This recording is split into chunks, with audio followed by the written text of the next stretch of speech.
வணக்கம். இன்றைய செய்திகள். திமுக ஆதரவுடன் ஆட்சி அமைக்க இபிஎஸ் முன்வந்தார். திமுகவுடன் இபிஎஸ் கூட்டணி பேசினார் என்று அதிமுக முன்னாள் அமைச்சர் சி.வி. சண்முகம் தெரிவித்துள்ளார். சட்டசபை தேர்தலை தொடர்ந்து அதிமுகவில் நீடிக்கும் குழப்பம் குறித்து முன்னாள் அமைச்சர் சி.வி. சண்முகம் செய்தியாளர்களை சந்தித்தார். அப்போது சட்டசபை தேர்தலில் அதிமுக தலைமையிலான தேசிய ஜனநாயக கூட்டணி தோல்வியடைந்திருக்கிறது. அதை நாங்கள் முழுமையாக ஒத்துக்கொள்கிறோம். இந்த கூட்டணி தோல்வியடைந்து இருக்கிறது. இன்றைக்கு அதிமுக என்ன செய்ய போகிறது? இந்த இயக்கம் காப்பாற்றப்பட வேண்டும், நிலைநிறுத்தப்பட வேண்டும். அதிமுகவின் எதிர்காலத்தை யோசிப்பது முக்கியம். எம்ஜிஆர், ஜெயலலிதா ஆட்சி மலர வேண்டும் என்றும் மக்கள் தீர்ப்பை ஏற்கிறோம். தமிழக மக்கள் தேர்தலில் தமிழக வெற்றிக் கழகம், குறிப்பாக விஜய் முதல்வராக வர வேண்டும் என்று தெளிவாக ஓட்டளித்து இருக்கிறார்கள். விஜய்க்கு ஓட்டளித்த மக்களின் தீர்ப்பை அதிமுக தலைவணங்கி ஏற்றுக்கொள்கிறது.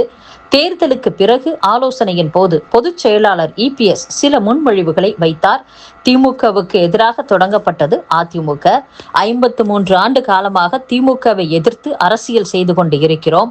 திமுக ஆதரவுடன் ஆட்சி அமைக்க இபிஎஸ் முன்வந்தார். திமுகவுடன் இபிஎஸ் கூட்டணி பேசினார். இதற்கு எம்எல்ஏக்கள் யாரும் ஏற்றுக்கொள்ளவில்லை. இபிஎஸ்ஸின் நடவடிக்கையை நாங்கள் பார்த்து அதிர்ச்சியடைந்தோம். திமுகவுடன் இணைந்தால் அதிமுக இல்லாமல் போய்விடும் என்ற கருத்தை சொன்னோம். இது தவறு, வேண்டாம் என்று சொன்னோம்.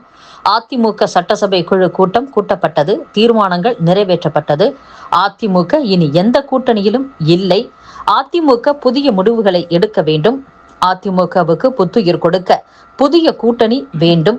மீண்டும் ஜெயலலிதா ஆட்சி மலர வேண்டும். மக்களின் தீர்ப்பை ஏற்று தாவேக அரசை ஆதரிக்க அதிமுக சட்டசபை குழு கூட்டத்தில் முடிவு எடுக்கப்பட்டு உள்ளது. தாவேக அரசை ஆதரிக்க வேண்டும் என்று அதிமுகவின் பெரும்பாலான உறுப்பினர்கள் முடிவு செய்துள்ளனர். அதிமுக சட்டசபை குழுவின் தலைவராக முன்னாள் அமைச்சர் எஸ்.பி. வேலுமணி தேர்வு செய்யப்பட்டுள்ளார். கொறடாவாக விஜயபாஸ்கரும், துணைத் தலைவராக அரியும் தேர்வு செய்யப்பட்டுள்ளார். செயலாளராக காமராஜ் தேர்வு செய்யப்பட்டு இருக்கிறார். அதிமுக பொதுக்குழுவை விரைந்து கூட்ட வேண்டும் என்று பொதுச் செயலாளர் இபிஎஸ்ஸிடம் கோரியுள்ளோம். தோல்வி குறித்து முழுமையாக ஆராயப்பட வேண்டும். யார் மீதும் எங்களுக்கு குற்றச்சாட்டு இல்லை. எல்லோரும் பொறுப்பு என்றுதான் ஏற்கிறோம் என்றும் சி.வி. சண்முகம் பேசியுள்ளார். இதனிடையே முன்னாள் அமைச்சர் வேலுமணி பேசுகையில், அதிமுக எப்பொழுதும் உடையாது. அதற்கு நாங்கள் காரணமாக இருக்க மாட்டோம். கட்சி தொடங்கிய காலத்தில் இருந்து இருக்கிறோம். அதிமுக உடைகிறது என்று அவதூறு பரப்ப வேண்டாம். கட்சி தொடர் தோல்வியடைந்துள்ளது. 2021ஆம் ஆண்டு தேர்தலில் வெற்றி வாய்ப்பு நழுவி போனது. அதேபோல் இந்த தேர்தலிலும் அதிமுக வெற்றி பெற வாய்ப்பிருந்தது. இபிஎஸ் சற்று இறங்கி வர வேண்டும். தொடர் தோல்வியால் சில மாற்றங்கள் செய்ய வேண்டியுள்ளது. நாங்கள் அதிமுகவிலேயே தொடர்கிறோம் என்றும் எஸ்.பி. வேலுமணி பேசியுள்ளார். தமிழகத்தில் 717 மதுபான கடைகளை மூட முதலமைச்சர் விஜய் உத்தரவு பிறப்பித்துள்ளார். அவர் 2 வாரங்களுக்குள் இந்த உத்தரவை செயல்படுத்துமாறும் கெடு விதித்துள்ளார். இதுகுறித்து தமிழக அரசு வெளியிட்டுள்ள அறிக்கையில், தமிழக மாநில வாணிப கழகத்தால் 4765 மதுபான சில்லறை விற்பனை கடைகள் தற்போது நடத்தப்பட்டு வருகிறது. அதில் வழிபாட்டு தலங்கள், கல்வி நிறுவனங்கள் மற்றும் பேருந்து நிலையங்கள் அருகிலிருந்து 500 மீட்டர் வரை அமைந்துள்ள கடைகளை ஆய்வு செய்து கண்டறியுமாறு முதலமைச்சர் விஜய் உத்தரவிட்டிருந்தார். அதன்படி 717 மதுபான சில்லறை விற்பனை கடைகள் செயல்பட்டு வருவது கண்டறியப்பட்டது. இந்த கடைகள் அனைத்தையும் அடுத்த 2 வாரத்திற்குள் மூடுமாறு முதலமைச்சர் விஜய் உத்தரவிட்டுள்ளார் என்று தெரிவிக்கப்பட்டுள்ளது. மொபைல் செயலிகள் மூலம் வழங்கப்படும் இன்ஸ்டன்ட் லோன் கடன்களில் சிக்கி பொதுமக்கள் பணத்தையும் தனிப்பட்ட தகவல்களையும் இழக்கும் சம்பவங்கள் அதிகரித்து வருவதாக சைபர் கிரைம் போலீசார் எச்சரித்துள்ளனர். சமூக வலைதள விளம்பரங்கள், குறுந்தகவல்கள் மூலம் 5 நிமிடங்களில் கடன் ஆவணங்கள் தேவையில்லை என்று கூறி சில செயலிகள் பொதுமக்களை கவர்கின்றன. செயலியை பதிவிறக்கம் செய்தவுடன் மொபைலில் உள்ள தொடர்பு எண்கள், புகைப்படங்கள் உள்ளிட்ட தகவல்களுக்கு அனுமதி பெறப்படுகிறது. பின்னர் அதிக வட்டி வசூல், மிரட்டல் அழைப்புகள், புகைப்படங்களை தவறாக பயன்படுத்தி அவதூறு பரப்புதல் போன்ற பிரச்சனைகள் ஏற்படுவதாக போலீசார் தெரிவித்துள்ளனர்.